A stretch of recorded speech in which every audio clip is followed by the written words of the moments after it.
Welcome to the E-Commerce Growth Show, brought to you by Segmentify. Bom, pessoal, aqui quem está falando é o Carlos Monteiro para mais um episódio do E-Commerce Growth Show. Hoje eu tenho a honra de estar com esse camarada incrível chamado Luiz Pavão, que está aí, é um dos cofundadores da Infracommerce, que é, acho que o maior full commerce agora da América Latina, uma empresa gigantesca, com uma história incrível, uma jornada incrível.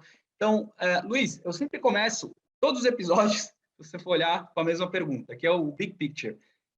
Eu vi que você teve uma carreira ali, você trabalhou na Daslu, cara, achei super legal. Então, eu quero pegar um pouquinho dessa parte aí para o mais para trás mente, né? Mais para trás, um pouquinho para entender como é que você foi parar na Infracommerce e fazer parte desse pequeno monstro aí hoje no commerce da região de Latam. Mas conta um pouquinho para a gente, quem que é você, cara? Como é que é um pouco da sua jornada profissional?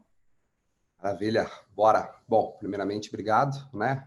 Prazer. Convite, uma honra poder estar compartilhando conteúdo aí com vocês. Bom, Carlos, deixa eu falar do Luiz Pavão primeiro, antes de falar de infra, né? Eu trabalho nesse mercado, me inseri nesse mercado em 2001, né? Ainda na retaguarda, eu trabalhava nas indústrias, trabalhava em uma indústria de games, na época Vivendi Universal, né? Que vendia Counter-Strike, Warcraft, Diablo. E a gente estava começando a atender esse mercado, né? Quando lançou ali Americana, Submarino, ali em meados de 99 para 2000, e era um negócio muito novo para todos, né? Tanto para o consumidor quanto para a indústria, como é que a gente ia controlar esse canal, que era um bicho completamente diferente do varejo presencial, do varejo físico.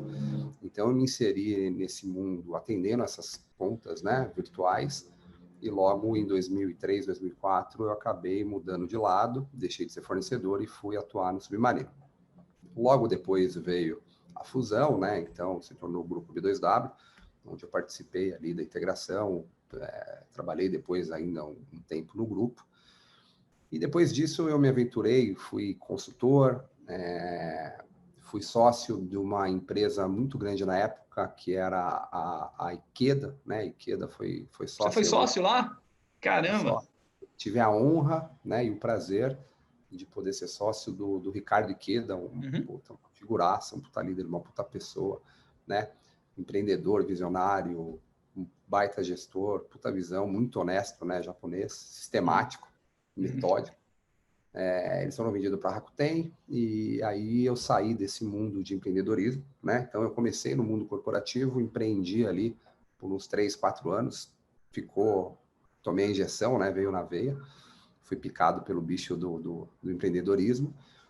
Em 2010, eu fui convidado para tocar, para fazer o turnaround da Daslu, né? A gente estava, um grupo financeiro, o fundo estava comprando a marca, e eu fiquei ali uns 2, 3 anos, então fizemos toda a expansão, abertura de quase 13 lojas. A gente saiu de um mundo fechado, né, que era uma boutique, uma maison, que não era nem aberto ao público, só para quem já era cliente, para poder ir para lojas de shopping. Então fizemos toda essa transformação, e junto com o primeiro e-commerce de luxo do Brasil, né, em 2011, a gente lançou o e-commerce da Daslu aberto.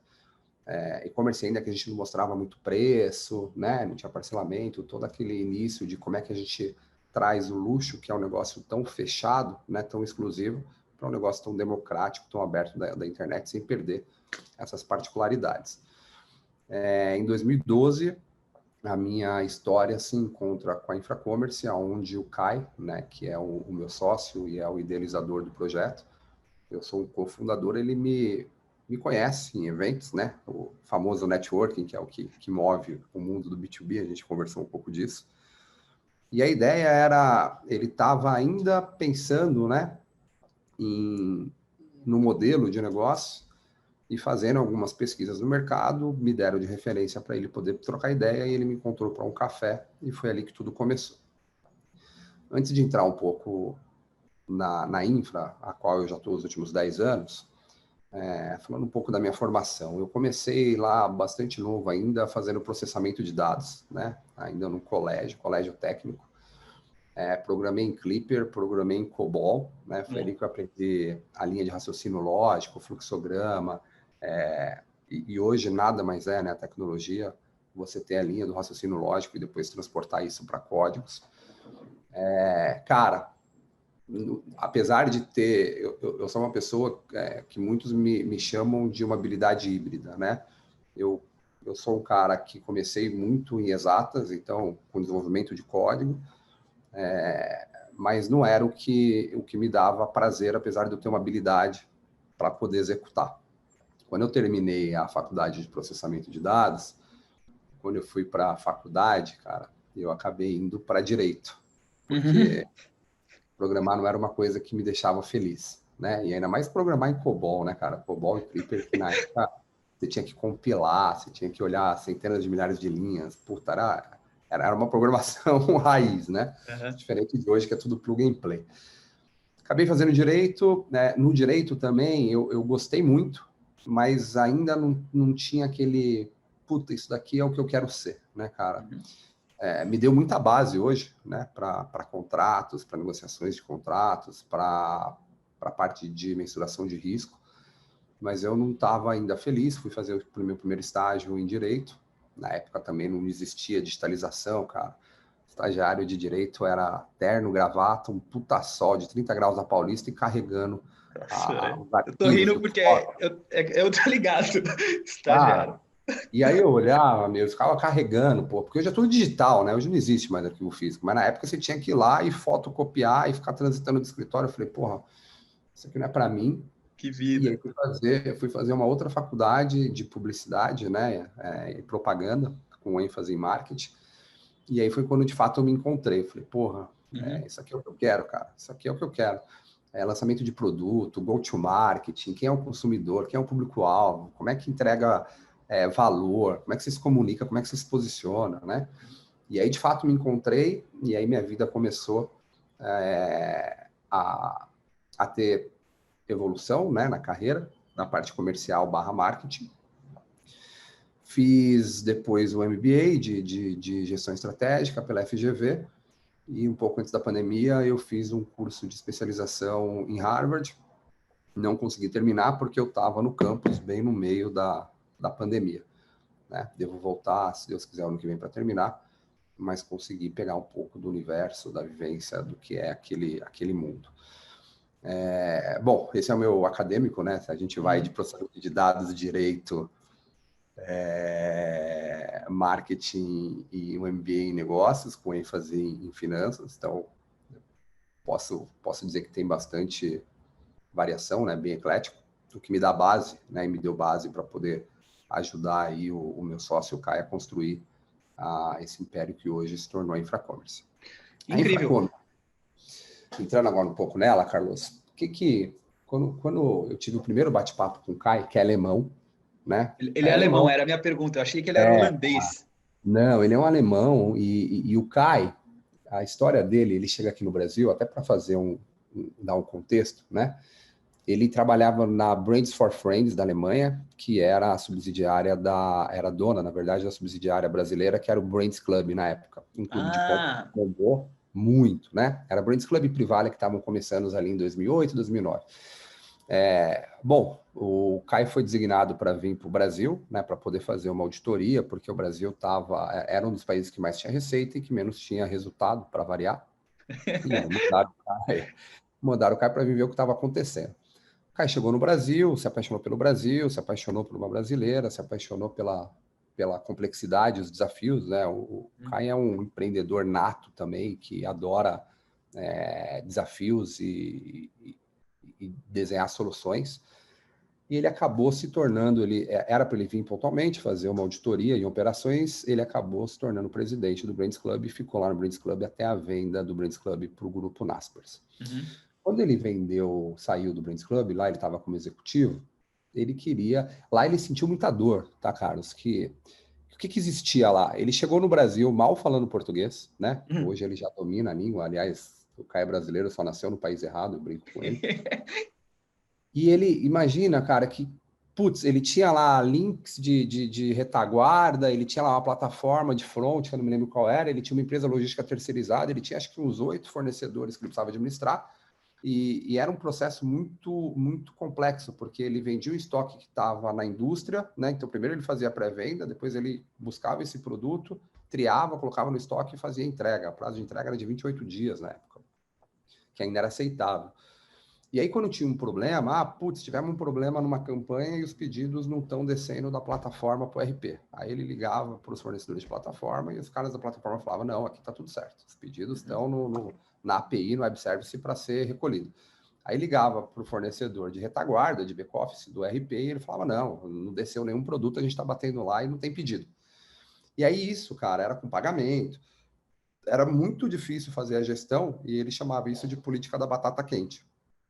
Quando ele saiu do Brands Club, ele falou, eu preciso criar, né? Porque toda grande ideia nasce de alguma dor, né? O empreendedor que sente alguma dor e fala, eu vou resolver esse problema. Então, a ideia da Infracommerce inicial era resolver o problema de quem queria fazer e-commerce e não queria fazer a gestão de 7, 8, 10 fornecedores. Né? Daí ele teve o insight, ele buscou um grupo de investimentos, nosso primeiro grupo de investimento que já entrou, logo na rodada Seed, foi um grupo de Boston, a Flybridge, né? Que inclusive está conosco até hoje, mesmo depois do IPO, não fez a sua saída ainda. E aí ele começou a fazer esse benchmark com o mercado para entender se ele montava dentro de casa, se ele terceirizava, se ele tentava já juntar algumas empresas, e foi quando ele me encontrou. E o nosso primeiro café, eu falei isso até lá no dia do meu discurso da B3, do IPO, era um alemão com um raciocínio muito rápido e que não conseguia transpor, né, nas palavras por conta, primeiro, de pensar muito mais rápido do que ele fala, e segundo, pelo bloqueio do idioma. Então, nosso primeiro café, eu confesso que eu fui para casa sem entender talvez 30% do que era o projeto. E falei, pensando ainda comigo, né? Eu falei para minha mulher, eu falei, tomei um café hoje com um alemão completamente maluco, cara. E ainda recomendei para ele que não fizesse, né? Eu falei, cara, pega esse dinheiro que você fez e volta para a Alemanha, né? Ou vai fazer alguma outra coisa. E para minha sorte, Carlos, para minha sorte, ele acabou insistindo e me pediu mais um café, que virou um terceiro, um quarto, um quinto café. E quando eu comecei a entender o que era a dimensão daquele bicho, eu falei, tô dentro, né, meu? E eu tava muito frustrado, né, de empreender, de ter subido 2, 3 startups e não ter dado certo, porque não estava com maturidade, eu como pessoa, o projeto, às vezes, era muito avançado para a época, enfim, por vários motivos. Eram 3 projetos já que tinha começado e write-offado e estava muito bem posicionado como diretor lá de operações do grupo da Daslu, mas, a hora que eu entendi a magnitude do que ele queria fazer, né, de fato transformar, na época nem se falava em transformação digital, mas era de fato criar uma infraestrutura, daí o nome Infracommerce, que era uma infraestrutura para comércio eletrônico, para que todas as indústrias que quisessem vir tivessem meio que pronto, né? E não se preocupasse com a operação, se preocupasse com o produto, com o preço, com propaganda, que é o core do negócio, da estratégia deles. E aí abrimos a Infracommerce em 2012, éramos talvez 6 ou 7 sócios. A Infracommerce em 10 anos, hoje, para você ter uma ideia, a gente está em 7 países, né? A gente opera Brasil, México, Colômbia, Argentina, Chile, Peru. A gente, hoje, né, estamos em mais de 3.000 colaboradores. A gente deve processar, e aí esse número a gente já fez anúncios de mercado, mas a gente deve processar o ano que vem 10 bilhões de reais de GMV. Então a gente já entra aí nos top 5, talvez top 10 e-commerces de volume de processamento do Brasil.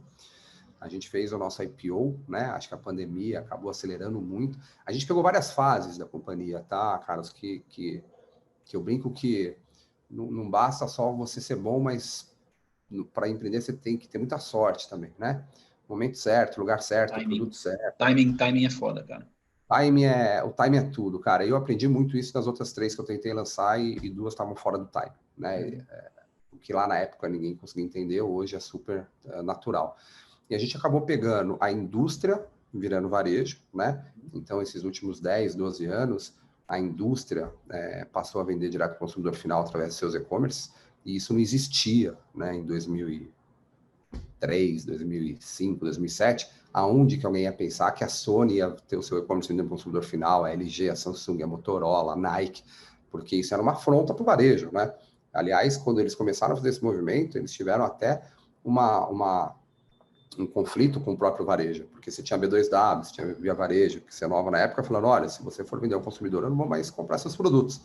Então, a gente pegou essa barreira, essa virada, e quando a indústria falou, isso aqui não tem mais volta, eu tenho que estar com o meu e-commerce vendendo ao consumidor, esses caras não tinham o menor know-how, skill, né, expertise para poder fazer a venda fracionada. O negócio deles era montar pallet e colocar no varejo para fazer a distribuição.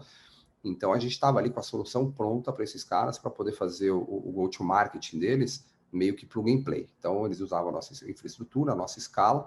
O nosso negócio sempre se baseou em um tripé de...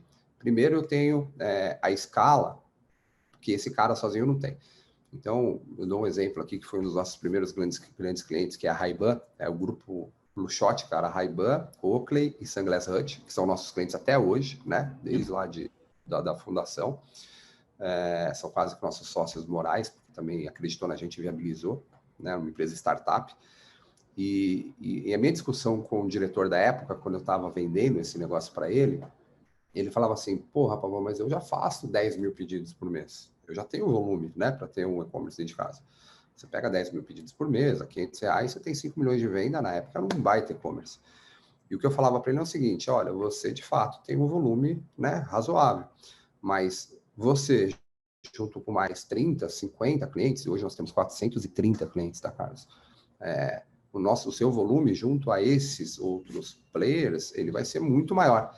Então, se você tem hoje um frete para entregar de São Paulo em São Paulo, um produto de um óculos que pesa até 500 gramas, quanto você paga hoje para 10 mil fretes? Eu pago, na época, sei lá, R$7. Falo, beleza, eu já faço hoje 100 mil entregas. Uhum. Eu tenho um custo, né, nos meus operadores logísticas de R$4, de R$5. Então, eu consigo te dar um save, em vez de você pagar 7, você pode pagar 6. Eu tenho um spread. Então, o meu primeiro tripé é esse spread que eu ganho na escala que eu passo. O segundo tripé, o segundo pilar desse tripé é a redução de CAPEX.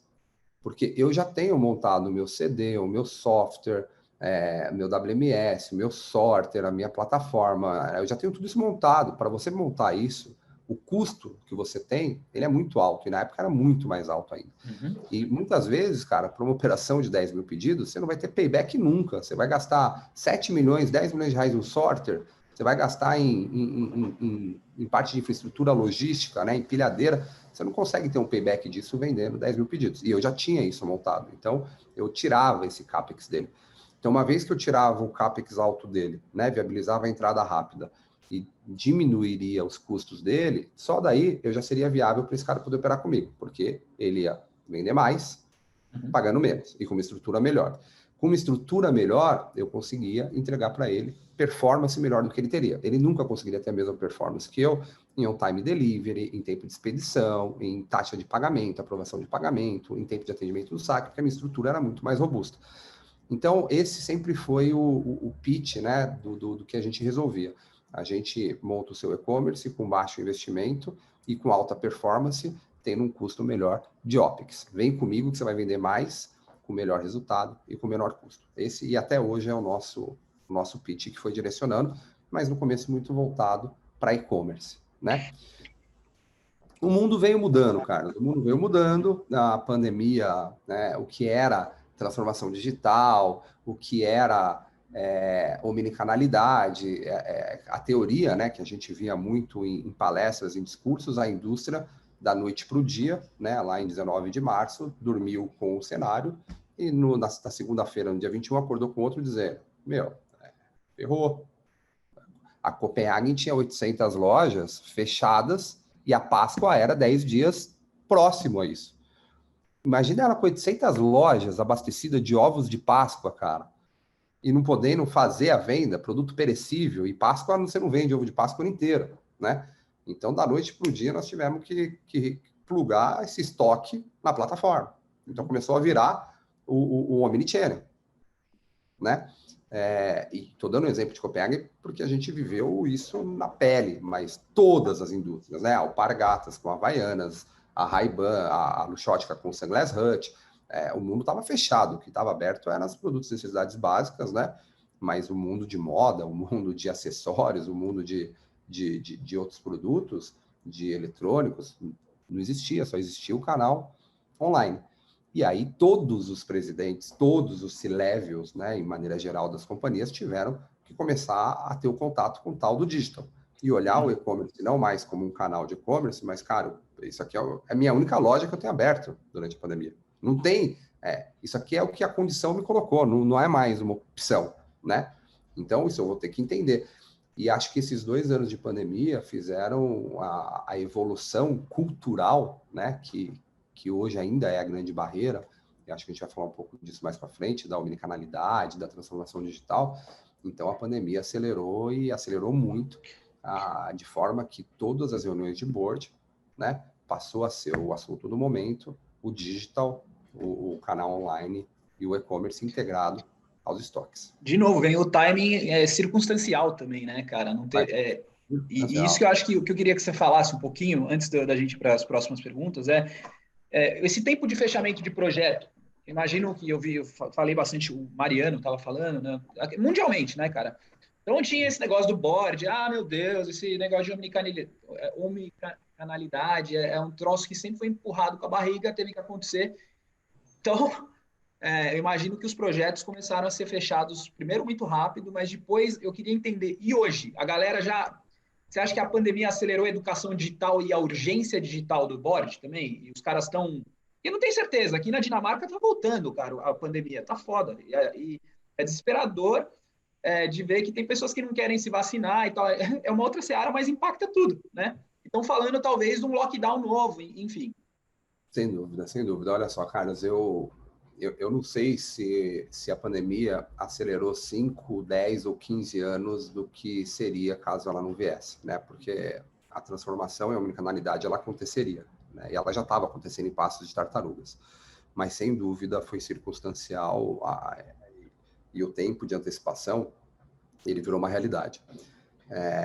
A gente teve 2 grandes desafios aí, tá, Carlos? A gente teve o primeiro desafio, que era, naquele momento, as 70 indústrias que a gente já operava, então de fazer essas indústrias conseguirem se conectar a multi-estoques de lojas que estavam fechadas e exponenciar o seu crescimento, mas assim, teve indústrias que chegaram a crescer 40 vezes, né? Então um e-commerce que vendia 2 milhões de reais passou a vender 80 milhões de reais. Uhum. Então a gente teve esse primeiro grande desafio, que era conseguir dar conta dessa exponencialidade, porque imagina, a gente quando faz Black Friday, cara, a gente se prepara 3 meses para vender o dobro. Para vender o dobro. Uhum. Ali a gente, da noite para o dia, sem planejamento, a gente teve que crescer 10, 15, 20 vezes, né? Sem capotar nada. E com toda a indústria querendo ser a prioridade, né, dentro do nosso negócio. Então, teve muita gestão de crise, teve muito conflito, teve muitas reuniões de planejamento, muitas horas investido. Março, abril e maio não foi uma operação mar de rosa, né? Muita operação capotando, muito demanda, né? Você está preparado para fazer 100, 200 mil pedidos, você recebe 400, 500 mil pedidos, teve que alongar prazo, frota de transportador não estava preparado, toda a cadeia não estava preparada, né? Então, a gente foi se adaptando, esse foi o primeiro grande desafio, dar a escala para quem estava dentro de casa, e, ao mesmo tempo, 1 milhão de novas oportunidades de outras companhias que nem os seus e-commerces tinham ainda. Porque uma coisa era você poder dar escala em quem já estava operando com e-commerce, mas não existia a cultura digital e nem a omnicanalidade. Outra coisa era o cara que nem tinha o seu e-commerce e esse cara falou, eu preciso acelerar. Então, a gente perdeu até muitos projetos por não ter conta de ter dado o braço de tanto projeto que se tinha. Respondendo a sua pergunta mais pragmática, se eu acredito que mudou, não é que eu acredito, eu tenho certeza absoluta, né? Eu converso durante um mês com 20 C-levels, com 20 presidentes de grandes indústrias. Então, isso já é um fato, né? E hoje, quando você pega projetos como Pernambucanas, como Riachuelo, C&A, Grupo Avenida, Copenhague, cara, você tem lojas que 70% da venda já não saem mais do buffer de e-commerce. sair das lojas. Então, o pick-up store, o shipping from store, tira na loja, chipa da loja, troca estoque de loja, vende o mesmo estoque. A gente nasceu no e-commerce há 20 anos atrás, com a teoria, na verdade com a prática, mas com o conceito de o e-commerce tem que ter um estoque separado da loja física, para poder ter serialidade, né, performance, independência. E hoje não é mais isso. Imagina, hoje poucas empresas têm um estoque dedicado para e-commerce, porque você usa o canal de todas as centenas de lojas que se tem pelo Brasil. Você não tem custo empatado de estoque, você não precisa de capital de giro, você tem um aumento de disponibilidade de gama de produtos, quando você vai para a moda, que você tem grade PMG, amarelo, verde, vermelho, né? Isso a grade é muito rasa, então você nunca conseguia ter um estoque disponível. Hoje você tem estoque disponível porque você está olhando todas as lojas. Isso aumenta a taxa de conversão, isso aumenta o customer experience do nosso consumidor final, porque imagina o cara que está hoje em Salvador, em Fortaleza, Manaus, poder comprar e receber no mesmo dia, porque está saindo da loja que está de lá. Antigamente a gente levava 15 dias, 20 dias, e o frete custava, comprar um sapato de R$150, o frete custa 70. Hoje você consegue fazer um frete de R$7 entregando no mesmo dia. Então, mudou. Eu acho que agora a gente teve uma fase do e-commerce, Carlos, que era primeiro de o pessoal acreditar que se podia vender pela internet. Né? Pô, esses loucos, quem vai comprar pela internet, passar cartão de crédito, será que vão me entregar? Depois teve uma fase de já virou realidade, agora como é que a gente escala o e-commerce? Hoje a gente está revivendo essa onda para a digitalização e para a omnicanalidade. Já é realidade. Agora as empresas estudam como evoluir e crescer e melhorar. E aí, cara, você vai desde live e-commerce, a dark store, a integração com loja, a locker, você tem uma porção de ferramentas, né? E é onde a Infracommerce vem inserida hoje. A gente também deixou de ser uma empresa que cuida só dos e-commerces das indústrias, né? Isso para a gente hoje virou o básico, virou commodity, e a gente está ajudando, dando toda a infraestrutura para as empresas fazerem a sua digitalização, a tal da sua transformação digital. Então, hoje a Infracommerce tem produto que você pode comprar standalone, né? Acabamos de fechar uma parceria gigante, né? A gente só vou fazer o anúncio ao mercado amanhã, mas gigantesca, de uma operação de fulfillment, que eu vou fazer simplesmente o fulfillment do cara e o last mile, né? Porque ele precisa de performance e escala para poder chegar no Brasil inteiro. Eu consigo hoje vender uma solução só de método de pagamento. Eu consigo vender hoje uma solução somente de solução tecnológica. Mas o cara que quer fazer de ponta a ponta, ou o cara que ainda não se digitalizou, ou o cara que começou a se digitalizar e precisa acelerar, ou o cara que já está digitalizado, mas ele está cheio de soluções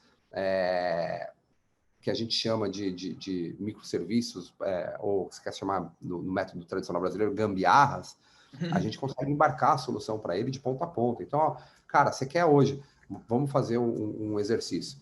Eu sou uma marca de varejo, que eu tenho o meu e-commerce, eu tenho o meu multimarca, que revende meus produtos, e eu tenho minhas franquias. Cara, você quer hoje ter uma plataforma para fazer o seu e-commerce, um sistema de ponto de venda, um sistema de POS, para poder colocar em todas as suas lojas franqueadas, e um sistema para integrar o estoque das suas multimarcas, que muitas vezes usam POS de terceiro, cada um usa uma, a gente embarca. Então, a gente hoje pode falar assim, não, hoje eu quero transformar a minha companhia em digital e omnichannel. A gente consegue embarcar desde o sistema tecnológico, de front, de integrador, de hub, de POS, de reabastecimento automático, até o fulfillment desse cara. Mas eu também não tenho... Eu preciso estar em 12 CDs no Brasil. Beleza. Então, hoje a Infracommerce está em Salvador, está em Recife, está em Brasília, está em Fortaleza, está no Rio Grande do Sul, está em Extrema, está em São Paulo, né? Eu tenho pronta a estrutura, você só avança o seu estoque onde você quiser. Mas eu quero atender no mesmo dia nas principais capitais brasileiras. Tá bom, a Infracommerce tem aqui 18 dark stores, que são mini CDs, que você avança o seu estoque da curva A e a gente vai atender num raio ali de 30, 40 quilômetros no mesmo dia, né? Então, toda essa infraestrutura, a gente montou toda essa infraestrutura que antes era voltada para o e-commerce, para, de fato, a digitalização. Então, o cara pode contratar a gente só para uma perninha, que às vezes nem tem a ver com o estratégico da digitalização, porque ele já tem lá todo o sistema embarcado, a cultura, né? a prioridade dele, mas ele precisa de alguém para fazer esse fulfillment, seja o first mile, seja a manipulação dos produtos ou o last mile. Ele quer pulverizar o Brasil, pode usar a gente, porque não faz sentido ele abrir 10 galpões, né? Ele não tem payback para isso, ele não tem retorno financeiro. Tá pronto, ele vai lá dentro dos nossos galpões e coloca, a gente faz só fulfillment. Ah, não, ele quer fazer o fulfillment, o last mile e a tecnologia. Ele quer fazer o fulfillment, o last mile, a tecnologia e o ponto de venda. Então, a gente tem essa gama de produtos que hoje a gente dá o go-to-market para quem ainda não se digitalizou. De novo, a gente pega quem não se digitalizou, baixo investimento, alta agilidade de setup e baixo custo de operação. Para quem já está digitalizado, mas precisa acelerar, ou para quem já está digitalizado, acelerado, mas quer ter uma solução única para não estar fazendo gestão desses 7, 8, 9, 10 fornecedores. Então, é isso que a gente entrega hoje. A gente fez o IPO no dia 4 de maio, né, desse ano, na B3, e em meio ao mercado, ele veio muito forte de IPOs, mas ali em março, maio, abril, 43 empresas protocolaram, só 2 fizeram, a gente, a Caixa Econômica, conseguiram suceder no IPO. A gente fez um plano de expansão muito forte, então na América Latina a gente comprou a BrandLive, a gente comprou a Suma, que é uma fábrica de softwares, que tem muitas soluções proprietárias e também eles implementam VTEX e Magento. Aliás, são os players maiores dessas regiões locais da América Latina. América Latina, você pode falar onde esses caras são? Posso, cara. Na verdade, todos eles, tá? Eles operam Brasil, Argentina, Colômbia, Chile e Peru. E agora também vão prestar serviço para a gente no Brasil, porque a mão de obra de tecnologia aqui está muito deficitária por conta da demanda, né? Então, a gente tem uma escala e uma necessidade e não tem a capacidade suficiente para poder compor. Aqui no Brasil, a gente comprou o Pier8, que era a maior empresa, plataforma de fulfillment para e-commerce, né, do Brasil. O core deles era um fulfillment / last mile. A gente comprou, na sequência, a Tactics, que era o terceiro player, né, de full commerce do Brasil. E, recentemente, a gente anunciou a aquisição da Sinapcom, que era o segundo player. Então, com isso, a gente se consolida em volume, né, como o maior player de prestação de serviços para a cadeia, para o ecossistema de digitalização, e a gente acelera muito a nossa escala, porque a escala também é, né, um dos pilares para poder ter essa sustentabilidade de baixo CAPEX e baixo OPEX depois. Tudo que você tem em escala, você consegue ter sinergias e reduções, otimizações de custo em embalagem, em tecnologia, em cartão de crédito, enfim, de ponta a ponta. Quando você tem uma maior escala, você consegue, além de ter uma maior eficiência financeira, também de performance de resultado. Cara, incrível, muito legal. Então vamos falar, ô Luiz, já que você começou a falar isso da sinergia, você começou a falar dessas aquisições, me pinta um cenário aí das indústrias hoje se digitalizando e como é que essas aquisições vão beneficiar as indústrias. Eu acredito, né, que tem muita indústria aí que ainda nem começou a exportar, que tem um grande potencial no Brasil. E já pegando uma das minhas últimas questões, a indústria acho que tem 3% de digitalização, ao passo que e-commerce é 15%. Né? O varejo já é digital, a indústria ainda tá em passos aí muito de bebê. Você pode comentar um pouquinho, se é que minha pergunta ficou clara? Posso. Eu acho que assim, né? Bom, primeiro as aquisições, ela, além de nos dar a escala, ela também traz outros assets, né, que são pontos fortes que uma companhia tinha e que a gente talvez não fosse tão forte, e aí a gente vai sinergizando esses pontos. A Sinapcom, ela fazia muitas coisas muito parecidas com a gente, mas tinha uma gama de produtos, né, muito voltado para o fashion, que a gente não tinha. O Pier8, eles tinham uma escala de logística, tanto de malha quanto de CDs, que também nos aumentou a possibilidade hoje expandindo para esses 12 galpões, né? Antigamente a gente operava com basicamente um galpão saindo de São Paulo. Então, além da escala, ele também dá essa pulverização e essa infraestrutura pulverizada de CDs. Os dark stores, né, também vem junto, fortificando, fortalecendo nessas integrações. E a gente acaba se tornando um player, não só para o mercado local, Carlos, mas a gente tem fechado parcerias de grandes marcas internacionais, né? Então, hoje, por exemplo, a gente opera Carter's US Baby. A Carter sempre quis vir para o Brasil, mas nunca quis pôr o pé aqui, porque a complexidade desse bicho, né? Quando eles entram aqui, tentam entender importação, imposto de importação, ICMS, subvenção tributária, PIS, COFINS, lá, eles falam assim, meu Deus, cara, né? Não quero me meter nesse lugar. Então, hoje eles conseguem colocar o produto, a gente lançou o e-commerce da Cartex tem uns 3 anos ou 4 anos, de forma que a gente vai lá no porto, seja a Alemanha, que hoje a gente busca, seja na China, seja às vezes em Miami, são 4 ou 5 pontos de saída que a gente busca o produto, a gente faz a internalização, a gente tem um radar extraordinário, a gente põe o produto no Brasil, tropicaliza, monta o e-commerce, sobe, faz a campanha, vende e tira o nosso FII e remete a nossa remessa do câmbio para eles. Uma operação financeira e de logística. Né? É de marketing, porque o go-to-market é nosso, óbvio. Os guides são dele, né? Então, o que comunica, como comunica, a promoção que se faz, mas quem operacionaliza o marketing, né? Posicionamento, plataforma, tecnologia, importação, recebimento e pagamento, somos nós. Então, somos quase que um representante deles aqui, né? Eles cedem a marca e dá o guia, mandam o produto, e a gente faz todo o fluxo, mas a gente faz para uma Nike que está aqui local também. Mas a gente viabiliza a entrada. E assim como o Cartex tem Polar e tem tantas outras, 511, 24 Everyone, tem várias. Então, acho que isso acaba abrindo o Brasil, né, para um canal de entrada de go-to-market muito mais simples para quem está de fora e não veio até hoje por conta das dificuldades e complexidades. Que mais que a gente ganha com essa sinergia? Acho que a gente ganha muita exposição também, né?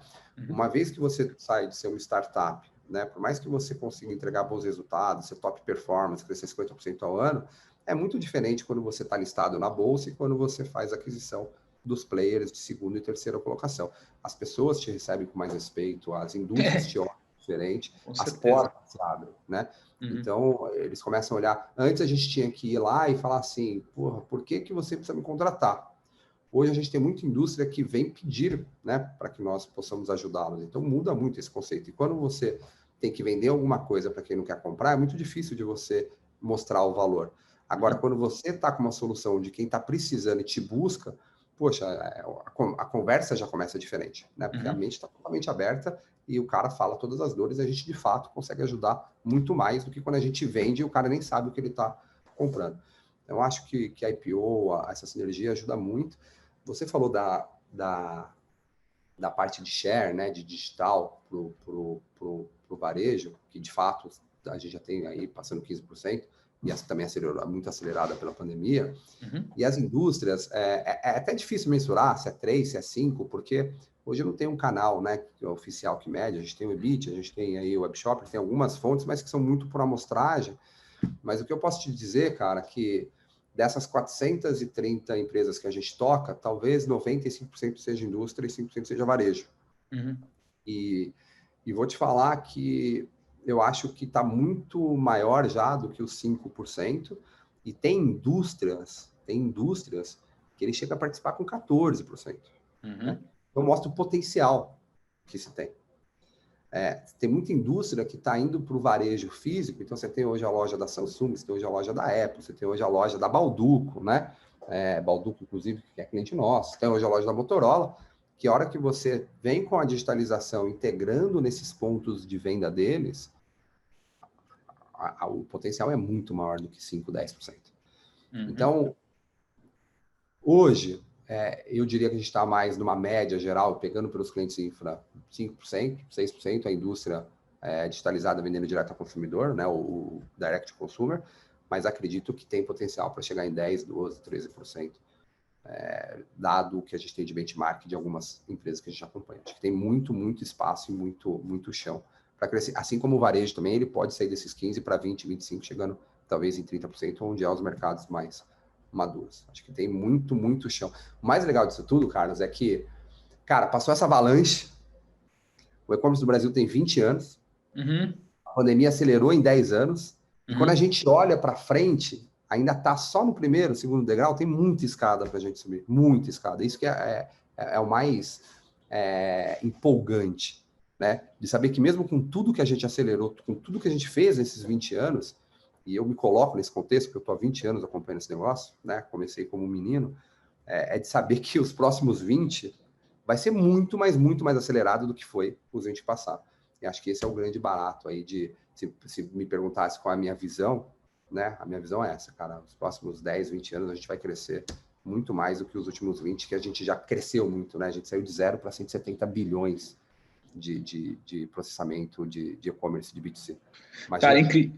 Muito legal, muito legal. Ô, Luiz, o e-commerce, né? Ou vamos chamar o commerce. Eu prefiro falar de comércio, né? É um troço aí que tem logística. E hoje a gente vê cada vez mais uma necessidade. Antes de falar de logística, você falou de um troço que eu acho que é animal, falei com o Gabriel Lima, da Enext. Grande, Gabriel. Gente finíssima. E semana passada foi com ele que eu fiz a entrevista. Ele estava falando que hoje a necessidade de se educar. Uma das coisas que você falou, mão de obra está dificílimo. A gente estava falando até um tema mais assim, um pouco filosófico mesmo, de barreiras, de como é que você coloca impostos, porque empresas hoje estrangeiras estão certamente recrutando talento teu aí, pagando em dólar, né? Assim, o cara vai ganhar, não que ele ganharia nos Estados Unidos, mas vai ganhar talvez mais do que ele ganha numa infra ou na Inext, e não tem como ser competitivo, irmão. E aí eu queria que você colocasse aí os desafios hoje que você tem. Você falou da aquisição, mas tem cultura de empresa, né? Porque eu vejo que tem uma galera super jovem, super ansiosa. Eu, com 25 anos, sempre ansioso também, na época, né? Agora eu tô com 36, um pouco menos, mas sigo ansioso. Mas acho que você entendeu, né, o que eu tô falando, dos desafios hoje de mão de obra, de trabalhar, de cultura. Cara, esse é um tema que eu acho que é animal para a gente falar Eu acho que esse, Carlos, talvez seja dos grandes desafios nossos no momento, né? A disponibilidade de mão de obra. Eu não estou falando nem capacitada, tá? Porque hoje é disponibilidade de mão de obra, independente se é boa ou ruim, né? E aí a gente tem várias vertentes, né? A gente tem desde o crescimento do mercado, a expansão. Então, o Mercado Livre abre galpões mês sim, mês não, e contrata 5.000 pessoas. A Amazon abre galpões, a Alibaba vindo para o Brasil, a Infracommerce crescendo com as indústrias. Então, você não tem um tempo, né? Você tem 20 mil vagas abertas para a logística, mas você não tem 20 mil pessoas disponíveis para a logística, mesmo com o Brasil tendo 12, 14 milhões de desempregados, né? Tecnologia é muito mais difícil, porque quando você vai para logística ainda, que é a movimentação de pick e pack, você consegue recrutar uma pessoa que nunca trabalhou desse bloco que está desempregado. Mas quando você vai para o saque, que tem que ter atendimento, neurolinguística, habilidade com o sistema, quando você vai para tecnologia, que você tem que ter gente formada, né? Se eu não me engano, a gente tem saiu esses dias uma pesquisa, acho que 40 mil vagas em aberto, né, para posições de tecnologia, com 7 mil formandos por ano.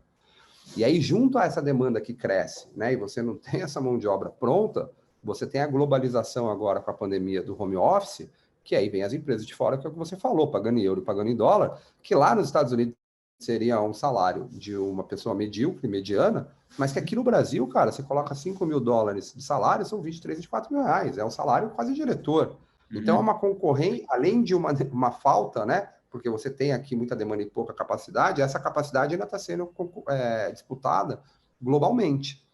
E esse é o nosso grande desafio. O que a gente está fazendo, Carlos? Além de tentar formar muita gente, né, com capacitação, com escola dentro de casa, com parcerias com escolas, a gente também está fazendo o caminho contrário.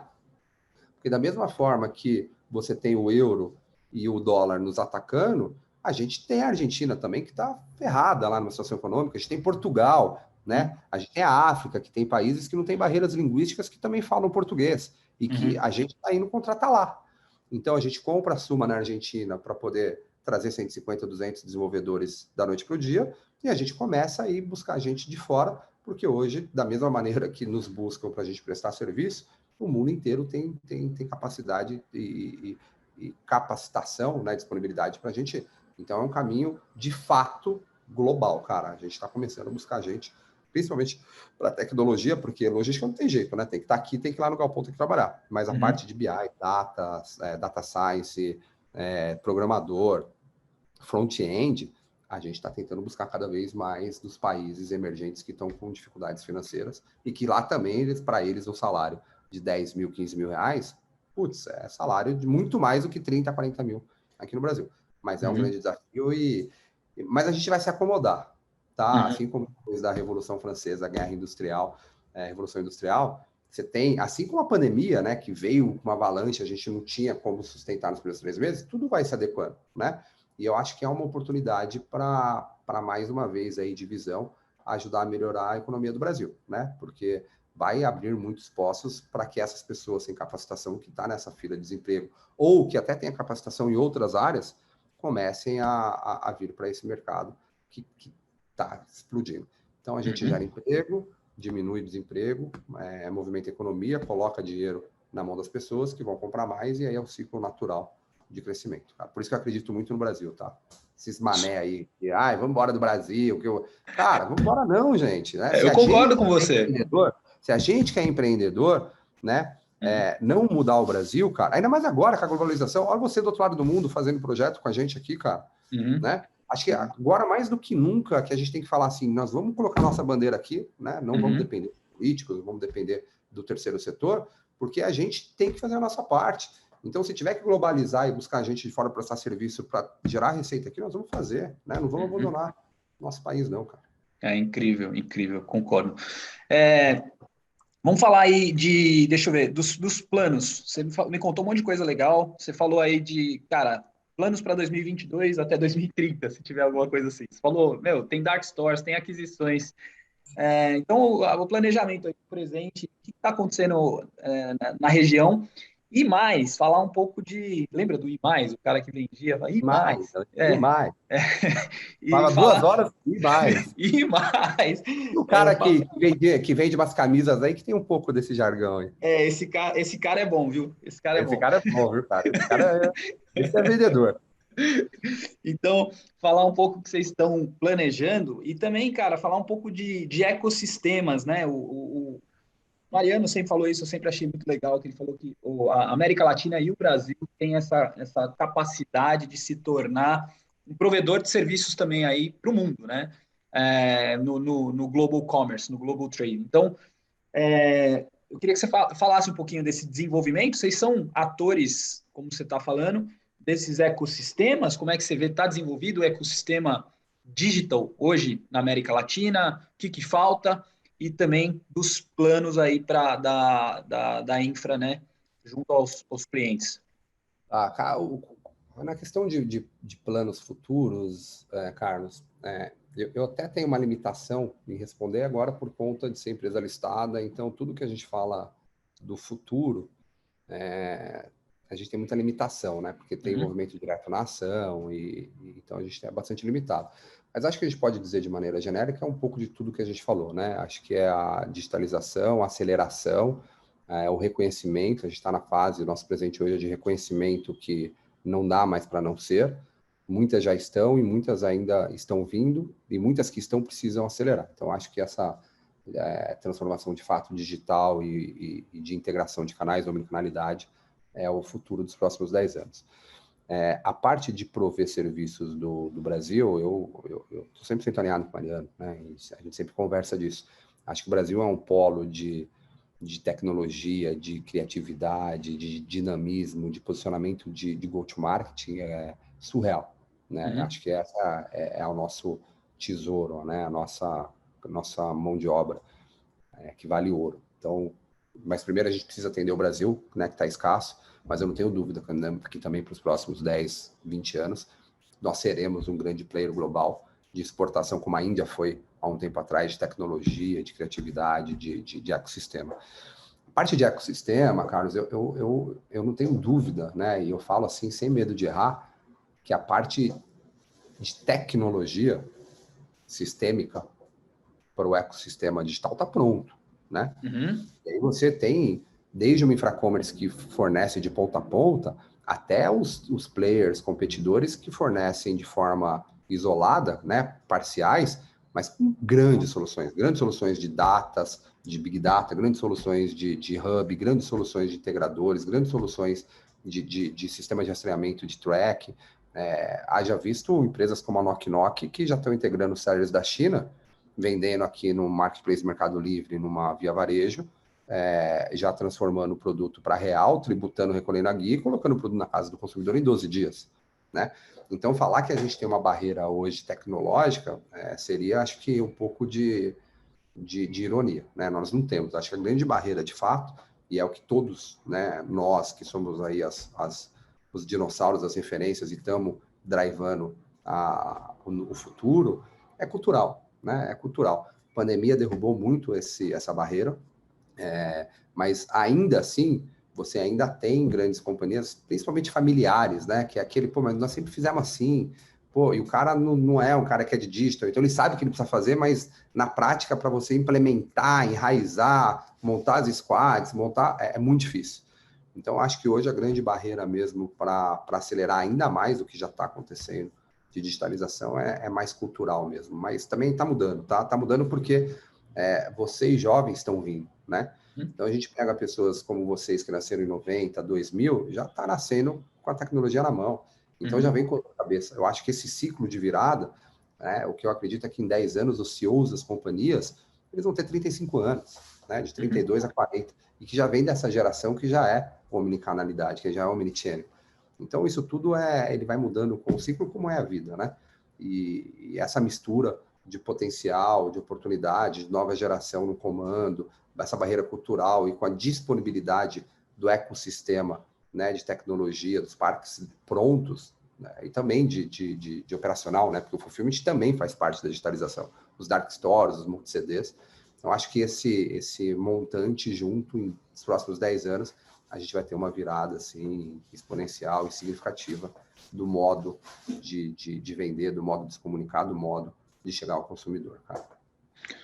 Cara, momento bola de cristal. Vamos lá, eu vou te falar. Fiz várias entrevistas desde o ano passado. Uma delas foi bem legal, foi com o Rodrigo Poço lá da Marisa. Tem várias, tem o Jonas da Lojas Avenida, a galera boa aí. Jonas também é figuraça, tive 2 semanas. É cliente nosso. Gente finíssima. E aí, isso, cara. Todo mundo virando marketplace, todo mundo virando banco. Interessante esses movimentos. Brasil, que nem se falou, um monte de IPO acontecendo. Então, prevejo o futuro, não da infra, o futuro que está tendo uma... É interessante, né? Todo mundo, para mim, é assim... Tô lendo, tem um livro bem legal, um holandês, ele chama The End of Online Shopping, The Future of Retail in a Always... basicamente é o phygital, né? Então, esse merge aí entre o digital e o físico... né? A bancarização, né, cara? Todo mundo tem uma carteira de cliente, está virando marketplace, ou banco, e esses novos negócios que às vezes você toma soco, você nem sabe de onde. Isso, caramba, o cara, eu acho legal. Tipo, queria. Eu acho que como todos os ciclos, né, Carlos, tem muita coisa que vai vir e vai morrer, né? Como foi o clube de compras, como foi, né? A gente vai lembrar de Groupon, de peixe urbano, de hotel urbano, como foi várias outras coisas que vem naquele modismo e a galera acaba fazendo porque tá na moda, vira bolha e depois explode e se consolida. Então, acho que a gente está passando por um momento e o mundo também permite a gente criar mais, né? Com as startups, com a globalização, com o incentivo a essas novas ideias, com grandes fundos. Você pega a Bossa Nova, você pega Bricks e Gá, Monax, acho que esses caras acabam incentivando. E o que, da mesma maneira, você também cria muita coisa que não vai ser utilizada. Então, se você me perguntar nesse momento, acho que a gente está passando exatamente pelo momento de muita criação, que a gente, muitas coisas nem sabe o que está se criando e que pode ser que seja usado ou não. Mas o mais importante, independente se é marketplace, se é live commerce, se é WhatsApp commerce, se é metaverso, se é o que for, foco no cliente, cara, né?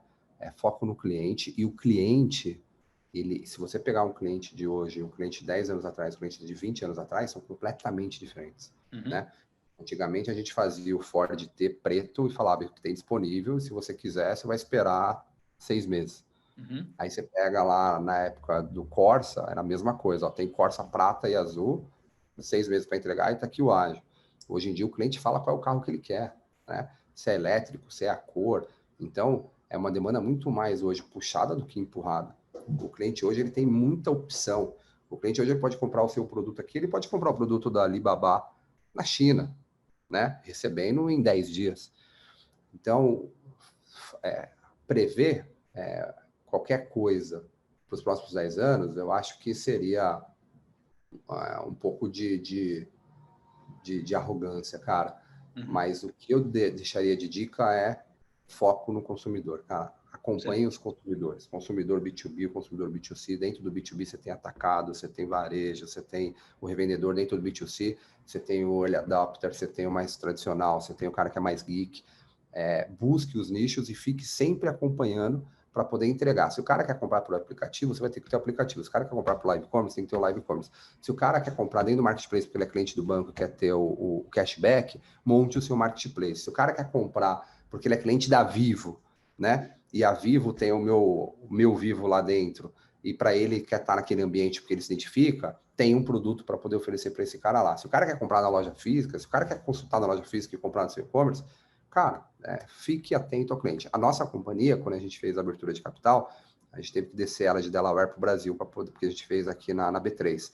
E a gente precisou criar a companhia local de sociedade aberta, né? De sociedade anônima.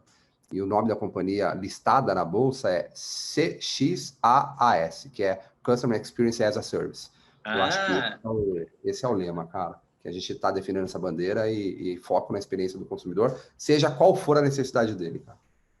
Cara, incrível. Antes de eu finalizar, obrigado. Vocês têm uma área também, imagino que sim, de novos negócios para essas ideias mais malucas? Temos, cara. A gente tem, na verdade, um departamento novo, né, que está dentro da diretoria de M&As, que fica só avaliando essas iniciativas de startups, inteligência artificial, chatbot, voice commerce. Então, a gente está incubando e está acelerando algumas delas, né? E muitas vezes nem fazendo aquisição, porque como é uma empresa agora de capital aberto, fazer fato relevante. Então, a gente entra com uma parceria, a gente dá um cliente para fazer um piloto, são 430 clientes. A gente adora muito isso de inovação, cara. E a gente vê cada coisa, assim, cada maluco, cara, que era mais ou menos como eu e o Caio há 10 anos atrás, quando a gente ia falar o que a gente ia fazer, as pessoas olhavam torto. A gente olha umas ideias e fala assim, putz, esse negócio é tão maluco que vamos ficar por perto, né? Porque a gente não sabe, não sabe o que vai ser o e-commerce do amanhã, cara, a gente não sabe o que vai ser a rede social do amanhã.